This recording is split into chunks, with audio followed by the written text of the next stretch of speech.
It's great for me to be able to honor Ned. We were colleagues. Mike? Wait, it's on, isn't it? Okay.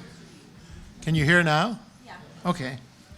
No, it's a great opportunity to be here. I was in this very house some years ago, and Ned was my senior colleague, although actually I voted on your offer. I don't know if you knew that.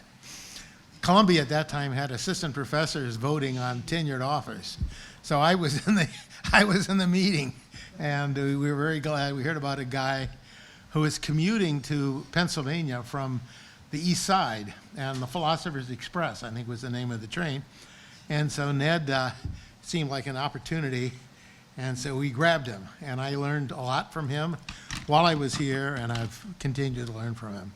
So it's a great chance to be able to come here and talk on an issue that relates to the conference in a very general way.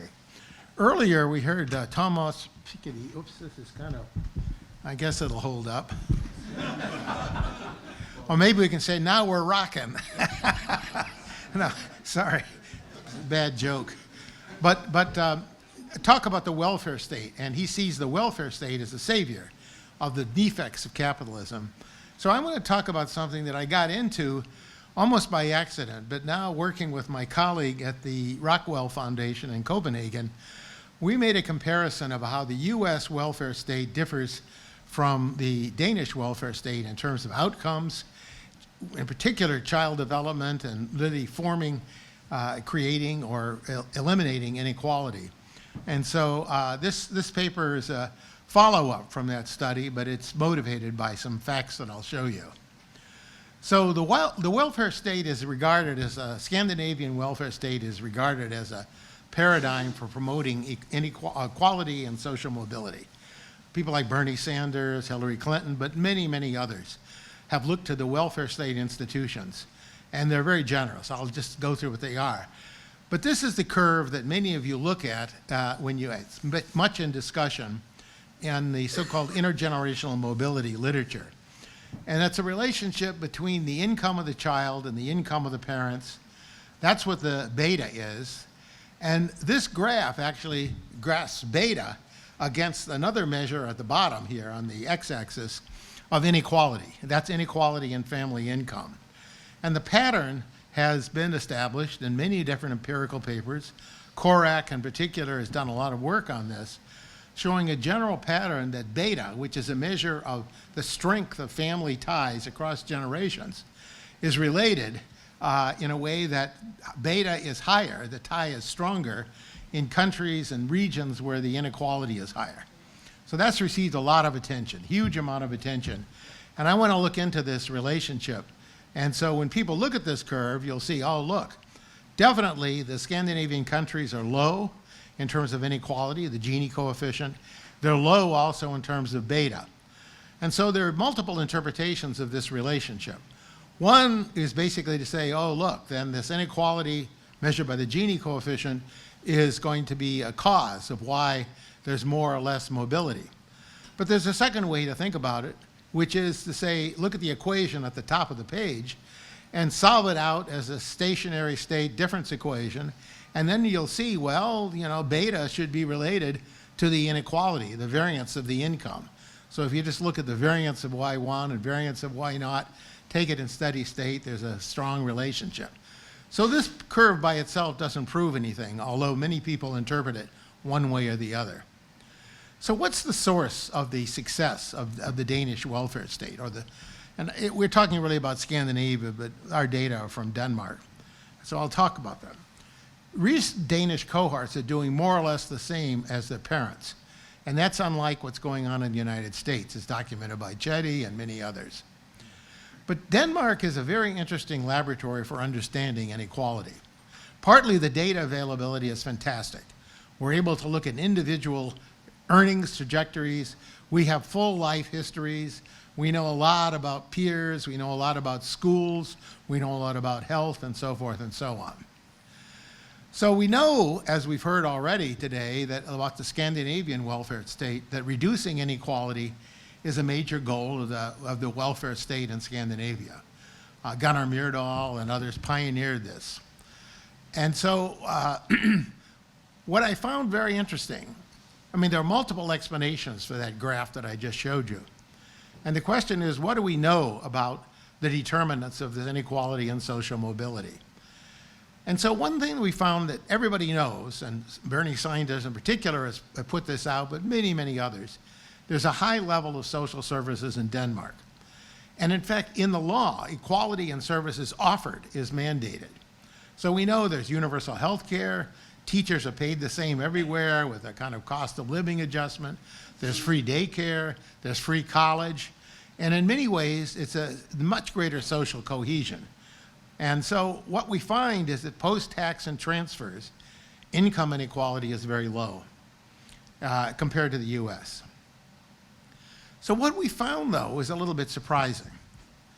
The question that I really want to pose is how much of the equality that we saw and how much of the intergenerational mobility that we saw is actually due directly to investments created by the welfare state. In other words, the skills, the free education, the child care, the support for working women and so forth, and how much of it has to do with tax and transfer policy.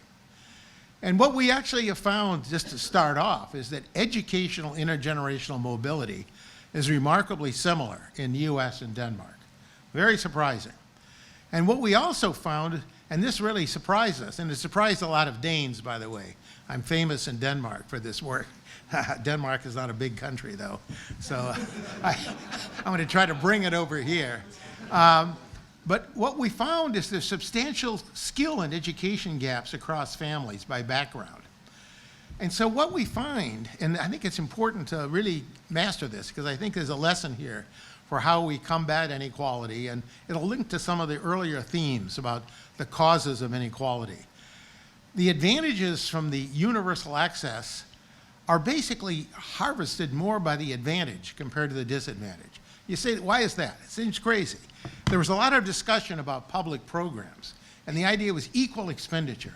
We spend the same amount of money on this school or that. That's mandated. All schools are getting the same per capita income. But what we find is that parents, even though they're given equal opportunities to use these services, use them in a very different way. There's a lot of information. In the literature, it's called the Matthew effect, although actually the original origin of the Matthew effect is here at Columbia in a totally different context. But now it's meant by used in the sense that affluent rather than the disadvantaged are the ones who are benefiting. So there's a lot of sorting and there's a lot of use. So family background plays a very strong role. And so using this kind of analysis, what we do, and using this kind of data, we want to look at the power of place. That's received a lot of attention in recent work. Neighborhoods, I'll show you a couple of graphs you've probably seen on the New York Times, that, you know, there is a sense that neighborhoods matter. Where you come from matters. And people have used the phrase, zip code is destiny. That's a phrase you'll hear said. So there is a real power of place. But one thing that we've investigated, beyond the notion that somehow this community, what is it that the neighborhood's doing, and how is it the neighborhood got to be the way it was? And what we document in a series of studies, and I'm just summarizing them, is that families purposely choose neighborhoods and the timing of moves. And so choice is not random, and that's a huge question here. And some of the work that's been out there talking about exposure effects, people have looked at, said, okay, look, the longer you live in a good neighborhood, the better the kid is in terms of later life outcomes, and therefore that's part of the advantage of a good neighborhood.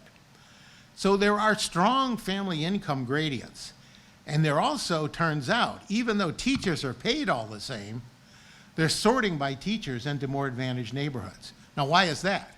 If all teachers are paid the same, there's a non-price way to clear the market, and that is they get better students.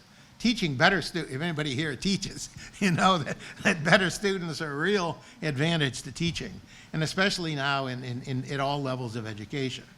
So payments to teachers differ, but now in terms of the quality of the students taught. They sort. It's their sorting that's going on, and it's not that they're getting paid any more money. So the argument that I really want to make today, I want to make briefly here, is that a central premise of the welfare state is the equality of access, which is mandated in Denmark, does not imply equality in the use of services. And that's found repeatedly. I'll give you some other evidence across the way. Matthew effects, those who are very, Merton, of course, is famous for his work on Matthew effects in science and science scholarship, but this is Matthew effects more generally defined. So what we find is that parents reinforce public services delivered, that they pick the neighborhoods, and they enforce the delivery of services.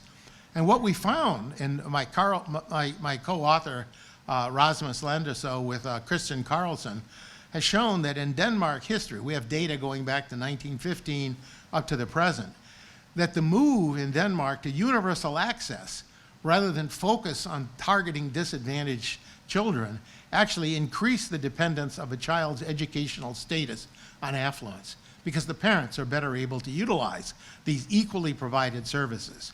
So equality in provision is not the same as equality in use.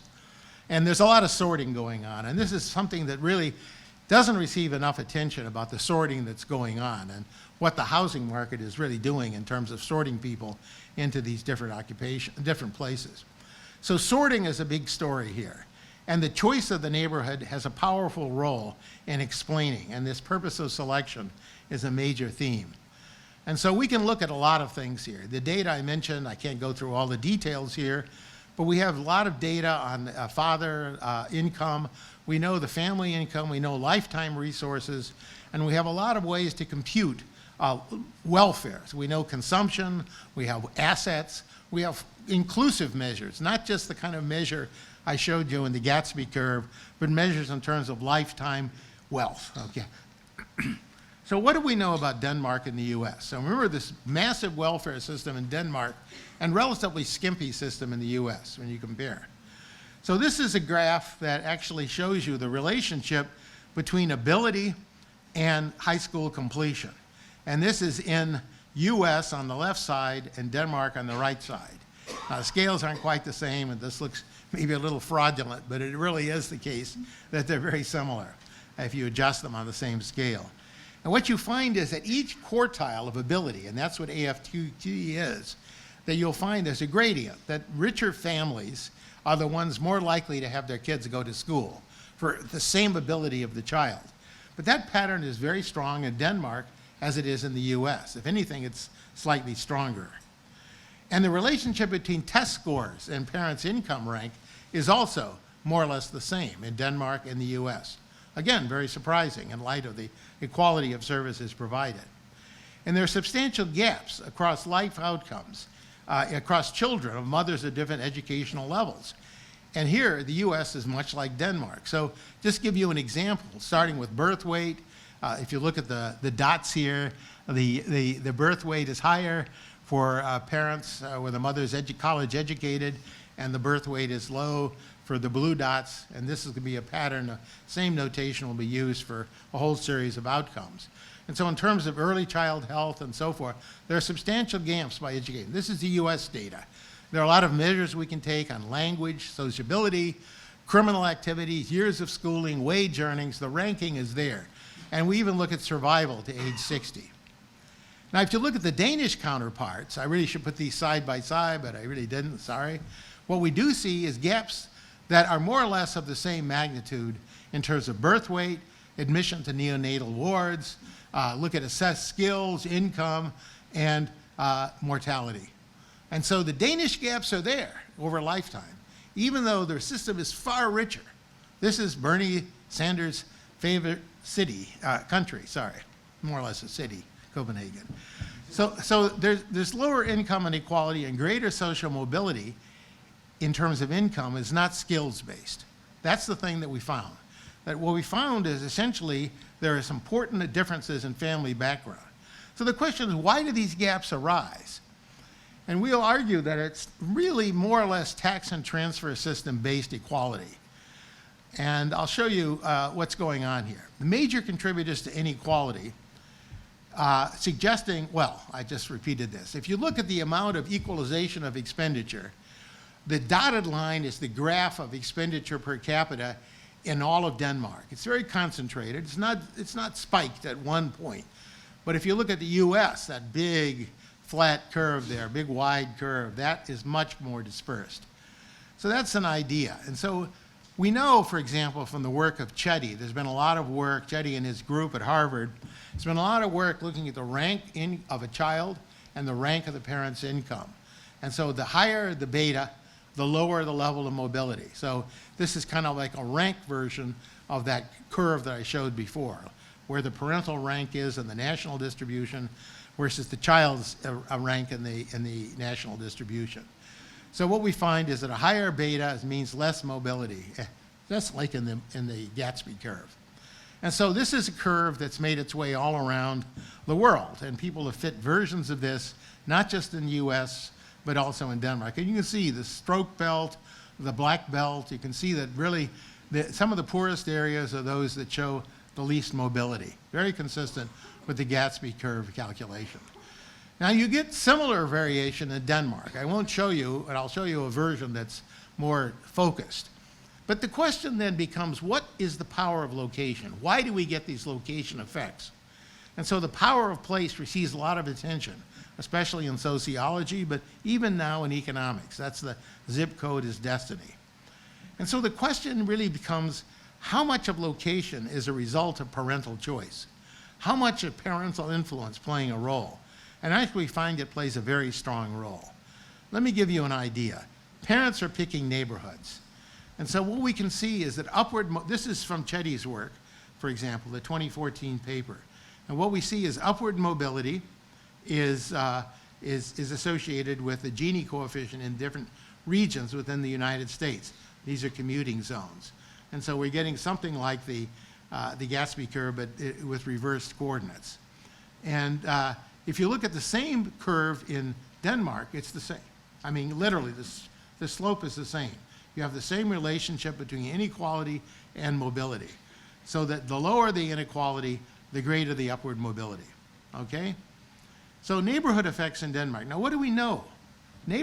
Denmark is still an open society. There's lots of choice and so forth. So if we look across neighborhoods, we can see the fraction of mothers who smoke during pregnancy and by wage earnings prior to childbirth. And we can see very, very different neighborhood patterns. And what we also find, we don't have to go into it, is that it turns out that the more advantaged neighborhoods in Denmark have lower IGEs. I'll show you that in a minute. But the crucial thing that I really want to emphasize is not some detail about IGE statistics, but looking at sorting and segregation. In the US, sorting is very high. So if you look at income segregation across regions, so we can see there's a pattern. If you look at the bottom curve, that's a curve measured in 1970. And the more you shape the curve, and this is a measure then, this is so-called tile index of inequality, that we can see that segregation patterns are increasing, and they're particularly pronounced at the two extremes, very low and very high. So there's a lot of sorting going on across these neighborhoods. If you look at Denmark, it's very similar, and the pattern is the same. And we look at other countries, the pattern has been the same. So one of the important issues is the sorting that's going on. So I'll skip this, but we have a whole time series of sorting by different neighborhood characteristics. And what we can do, and we have done, is look at how much people are paying, how much parents are paying for better neighbors and students who are better peers in the sense of test scores and backgrounds. And it's a substantial price. I'll just give you an example of one thing that happens. And we can look at the choice of neighborhood and the choice of housing as an investment. And we can compute its return, and we do. But here's an example. If you look, for example, of the house value by the average teacher quality, remember, salaries are the same. So this is not a case where we're going to solve the problem by paying teachers more or paying them less. They're paying the same. But the sorting goes on as a natural mechanism. High quality teachers actually want to be in neighborhoods with more affluent children because they're more motivated. So what we found, and this is something that's ignored in a lot of the current literature right now, is that when people have been studying neighborhoods, they don't ever ask the question, well, how did people get in the neighborhood in the first place? And there's a whole line of work that essentially says, oh, you know, we can control by some technique or other for this purpose of choice. And so what you see, just as a fact, that more educated people, everybody is actually sorting before children enter school. You know, it varies depending when you do it.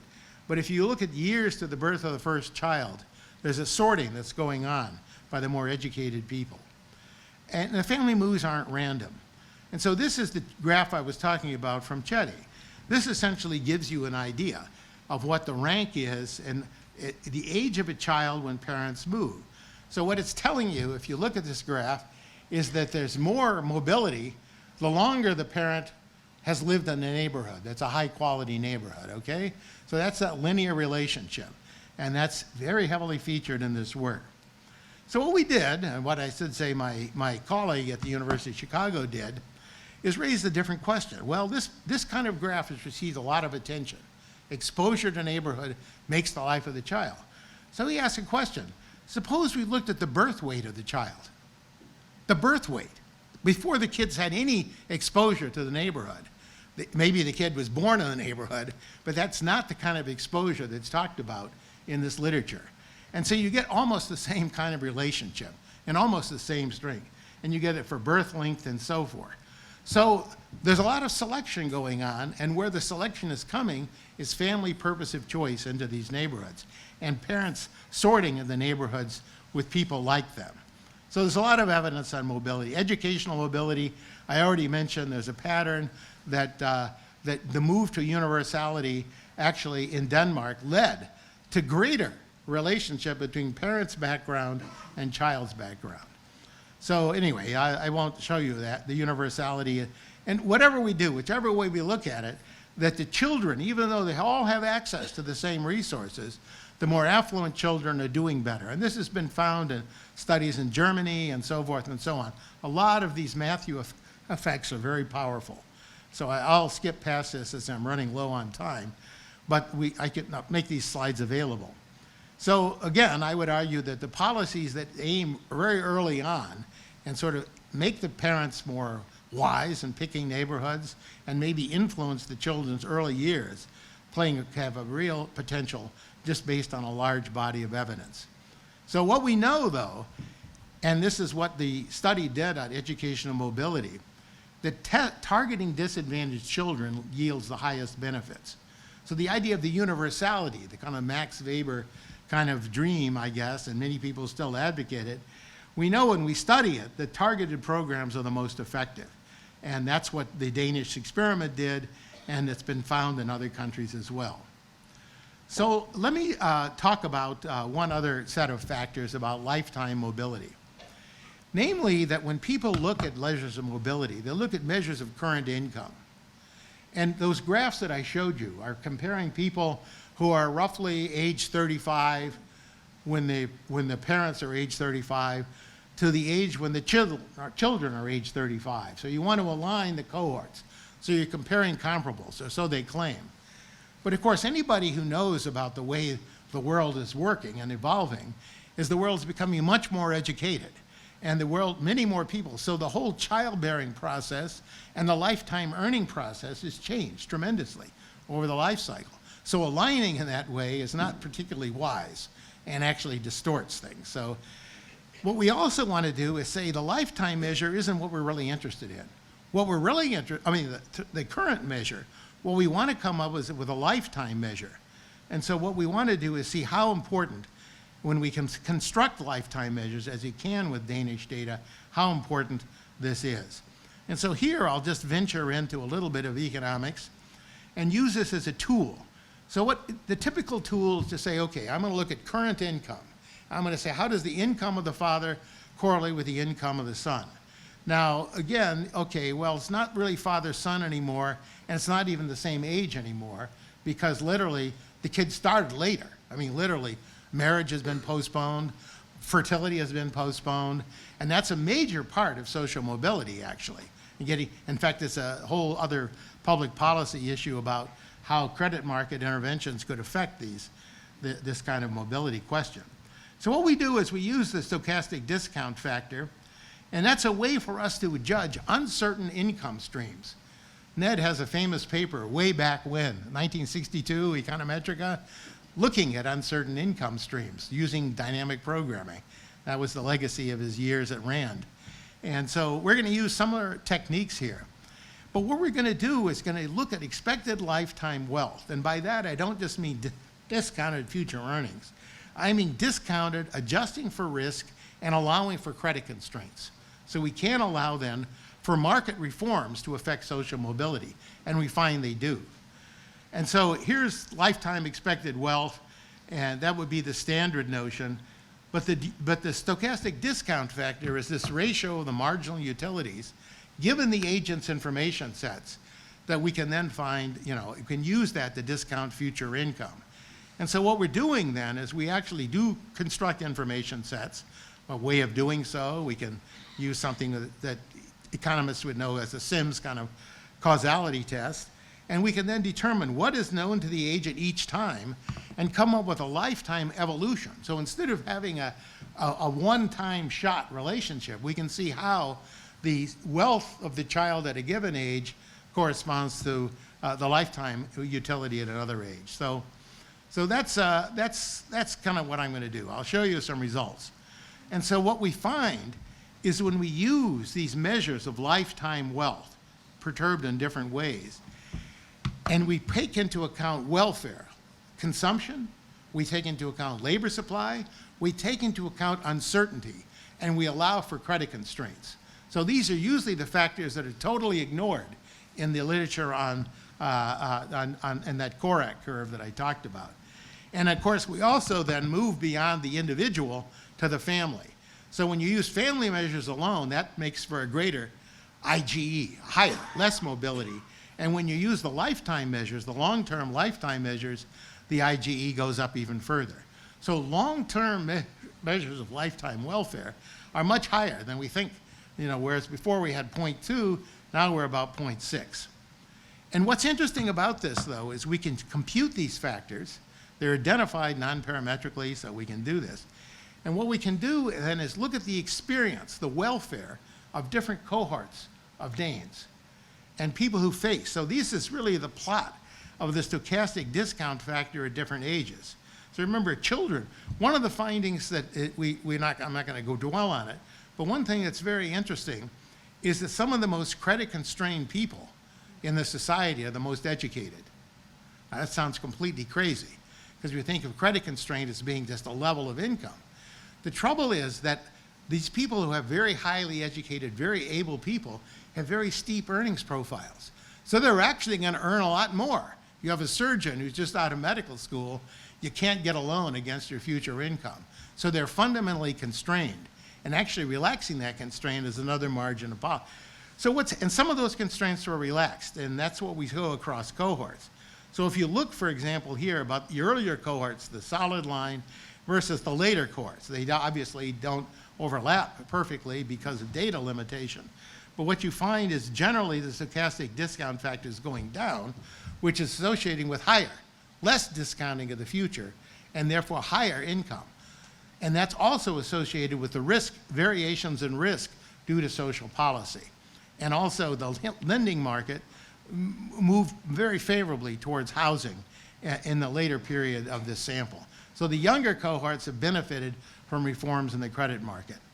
So what we find then is that lifetime measures of wealth are giving us a somewhat different story.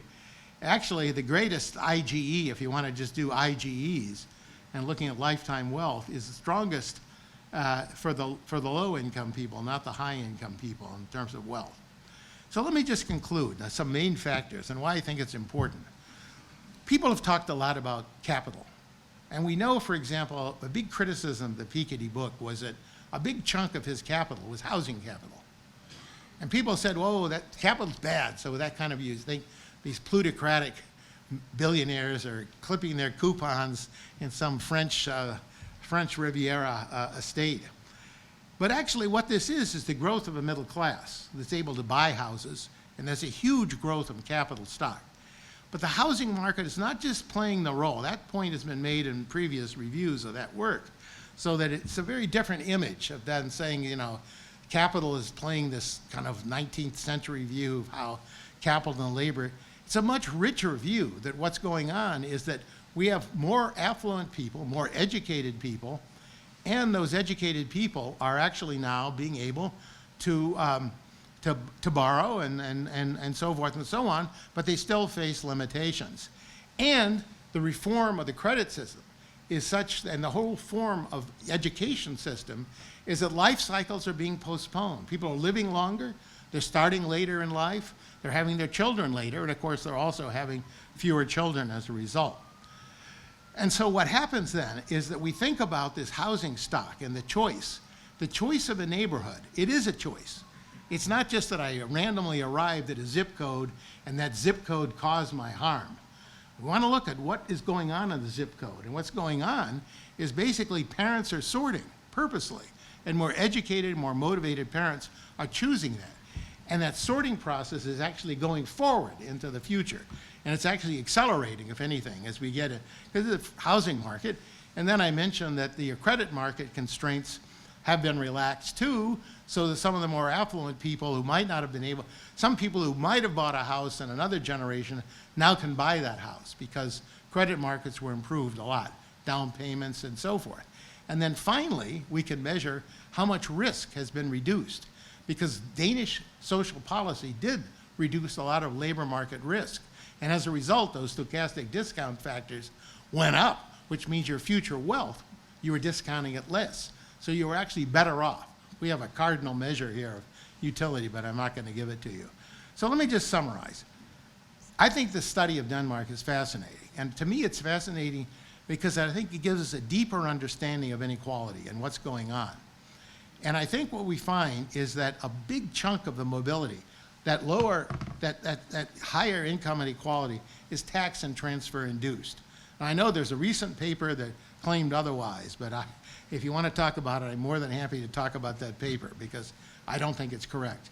But nonetheless, I think what we see then is these measures are showing very, very strong. And so even though these policies, these are all the policies that people talk about, universal pre-K, equal pay, that's all true in Denmark. And yet you're producing outcomes that are comparable to what's going on in the US in terms of parental influence on child outcomes. That staggered me. It still does, to be honest. And so we can see then this kind of sorting process going on is a major form. So in addition to capital and labor, the kind of traditional items on the table when we study inequality and growth, I would want to think about how we might think of not just human capital, but also credit markets and how housing and access to housing and sorting is going on as a major determinant of inequality. So we can stop at that point. So thank you very much for your attention.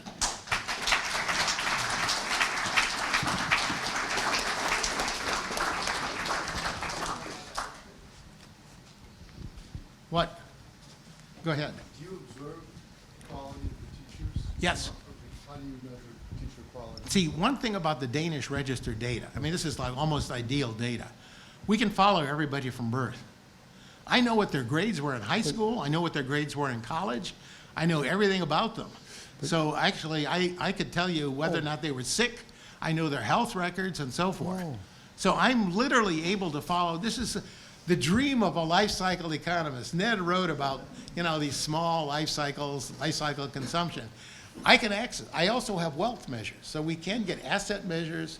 We can get housing values. Of the teacher? No, of course we know we know their test scores. Oh, the teacher's test scores. Oh, wow. Yeah. Okay. We know it for each teacher. We also know the test scores for each student, so we can measure peers. So when you go to the neighborhood, there are two levels of peers. There's one level of peers, which is basically the peers in the school system. Mm-hmm. There's another level of adult peers, the it takes a neighborhood notion. Yeah. And that it actually, the neighborhood that parents are going into, and we can also measure that. And that's going up too in terms of quality, in terms of sorting by background. So you could sort for both higher teachers, for Yeah. better peers for the students, Yes, exactly. and better parents. For Exactly. of the And so we students. can actually, I don't have time to do it, but we have we have done several papers where we've looked at the amount of investment in schooling, coming through buying into a better market. And just as a footnote, for some of the economists, there's this so-called Thibault model, which everybody works about, writes about, and so forth.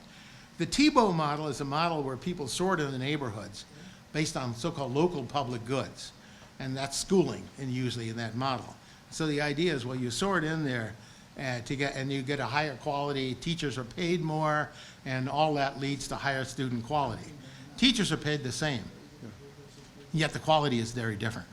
And so a lot of the Thiebaud effects are neutralized. What we can estimate is what the value of those peer effects are. Literally, how much they're willing to pay to get into those neighborhoods and into those schools. If you want, I can talk about each of these papers, but it literally allows us the way that these neighborhoods have changed and the way that sometimes schooling boundaries are changed by legal regulations or expansion of the neighborhood. And so children are moved into one neighborhood or another. So we can do an evaluation of exactly what the value is of that neighborhood versus another. And there's a lot of compliance, so people aren't moving away. So that's, question, yes. Oh, Pierre Andre. Oh. Thank you. First of all, thank you very much. That was illuminating. One possible relationship between cross-sectional inequality and human capital investment is, to some extent, inequality reflects differential returns to human capital investment, which means that less inequality, like in Denmark, should in principle reduce incentives to invest in human capital. No, Do we see evidence of this? We do have evidence in a different program. There was a program, it was very interesting. We looked at the program that was designed to subsidize disadvantaged youth. These are less educated youth, for example. And so what we found is that these programs subsidize their workplace training and subsidize their labor market participation. It was more like an EITC program in the US. But what it did is it led them to reduce their opportunity in school. They simply dropped out of school and they participated in these programs. So there's this negative effect. So subsidizing in the Phelps volume that was referred to earlier, the subsidizing work and making work pay, I have a paper, which nobody reads, but it's a good paper. And it shows, no, it shows that these subsidies can actually lead to poverty traps. Because people go to work, and if, as a result of going to work, you don't go to school and you don't make investments, you can end up poor. You earn more money today, but you end up poor tomorrow. And there's some evidence for that going on. But yes, there are strong, because the tax rates are very high in Denmark compared to the US. The disincentives are strong. So yes, I think that's a factor, for sure. Okay, two people, yes. We hear from time to time, and we heard even today, that inequality is very much exogenous problem, that it is due to globalization and the technological change. But Denmark is very open and globalized economy. Open, yes. It's very much advanced technologically. It is knowledge-based economy. Yeah. And still, I think that your research has proved that it is endogenous problem, that inequality is the result and outcome of the system and the political commitment. But my question is how much it is correlated? Is there correlation between inequality and the size of economy? Denmark is small. It's just less than 6 million people. So US is 50-fold more populous country. Trade and but you have countries across Baltic, like for instance Estonia, which is even less populous, which much higher inequality. So how much this inequality, which is an endogenous problem, is linked to the size of the population, to the size of the country? Well, I don't have a direct answer to your question, but I'd want to unpack some of those questions. Because the thing about Denmark that's so interesting, some of these other countries, Latvia and Lithuania, don't have the same generosity of the welfare state, not by any measure. And so all I was focusing on was the notion of how, and Thomas early was talking about how the welfare state can undo some of this damage. And so all I'm saying is that if the welfare state is offering this kind of Weberian equal access to services, that's actually creating a force towards creating inequality in the sense of dependence of the family, the child's outcome on the family. Just that component. The other parts of your question, I haven't addressed. I mean, we can talk about them one at a time, but I'd want to unpack them. But I think that the size of the country, I don't think it necessarily matters, but certainly these smaller countries are like the Scandinavian countries, all have pretty generous welfare systems. They're small, they have a lot of resources, they've been effective in the market, so forth and so forth. So they don't represent a global statement. All I want to talk about is this powerful role of the family. That's what I really want to, and Chiapperi is one of the world's expert on the family. He's the one who will give you the data on the true share of women in the economy, right? Maybe you should give a lecture later tonight at dinner. But seriously, I think I just want to put the family and the housing market, because the housing market was really tossed into this whole literature by Piketty about capital. It's housing. I think the expansion of the housing market is not a minus. I think it's a plus. However, the sorting is an issue. And when we reform credit markets, the ones who take better advantage of it, all these government policies, Dustman has a paper on childcare in Denmark. There are a whole bunch of papers about Head Start programs in New York and so forth, all show the same pattern. That universality, when it's provided, the best, no matter what level of eligibility, the more advantaged take more advantage of those programs than the less advantaged. And that's a force. So the question is, if you want to tackle inequality, you should at least understand that. And it's not just a question of just moving people at random across neighborhoods. It's a question of informing the parents and getting them more actively engaged in that sense. And that's actually what I think whole body of other work shows is effective. But question, yeah. All right. I think we have two more, this one and one more, and that's it. Okay. What about the function with parents of when the sorting of expectation and aspiration? You talked about the parents who are less advantaged, making less demands Right. on the social services that are available to them. Right. So do you have a way of measuring that? Yes. And then what happens if a disruptor comes in and changes parental aspiration? And I'm thinking of Kennedy Odede in the Kibera slum in Nairobi. But No, there's a lot of evidence on the point you're making, and it's done even in the U.S. Flavio Cunha, who's at Rice, and some of his co-authors have shown that some of the most disadvantaged people, these are living in Philadelphia and living in Houston, they're very, very disadvantaged, and partly they don't even know what's available to them. And they don't even have a clear understanding of what a child growth trajectory is normally. So providing information of that sort can be extremely beneficial. There's a real shortage of information. And I think that's amazing. But see, that changes the focus of inequality. It's not like I want to raise the income tax or redistribute the wealth. I think the wealth, inherited wealth, I don't think is an issue, but I know a lot of people will disagree with that. But these other issues are real. Information shortage and parental lack of information.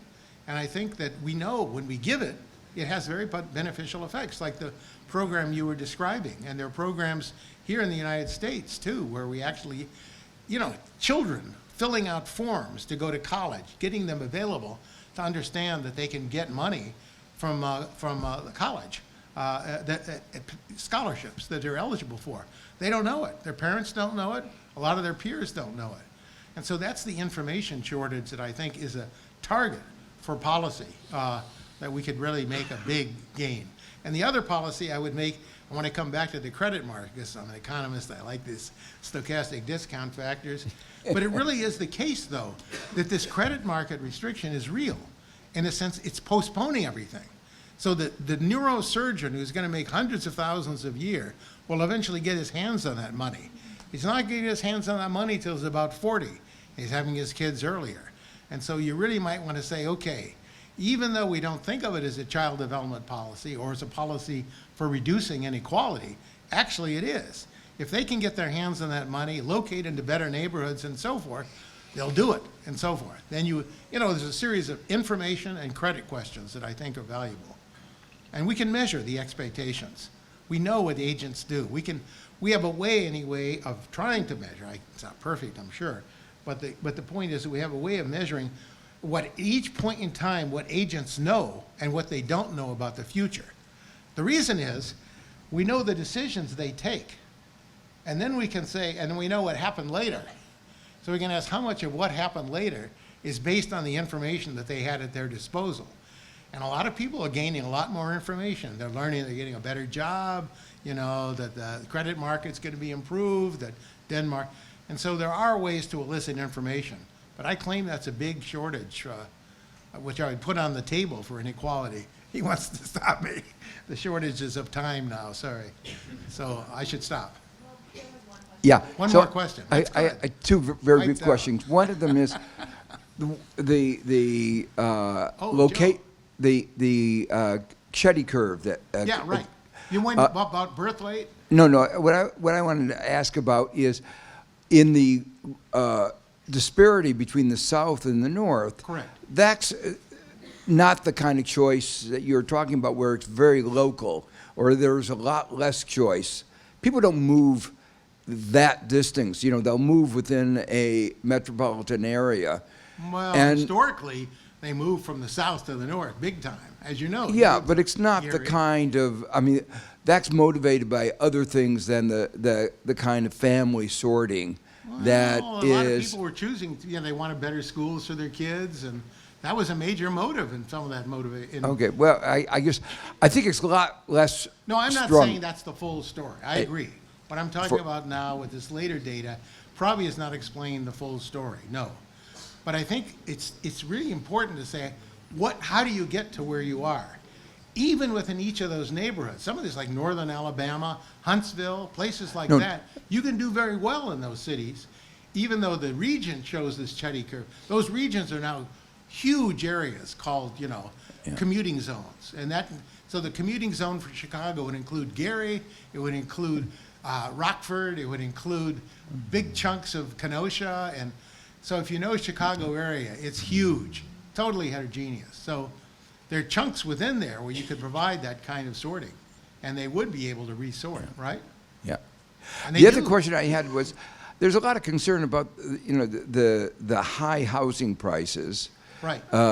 today relative to incomes have worsened the problem of upward mobility of poor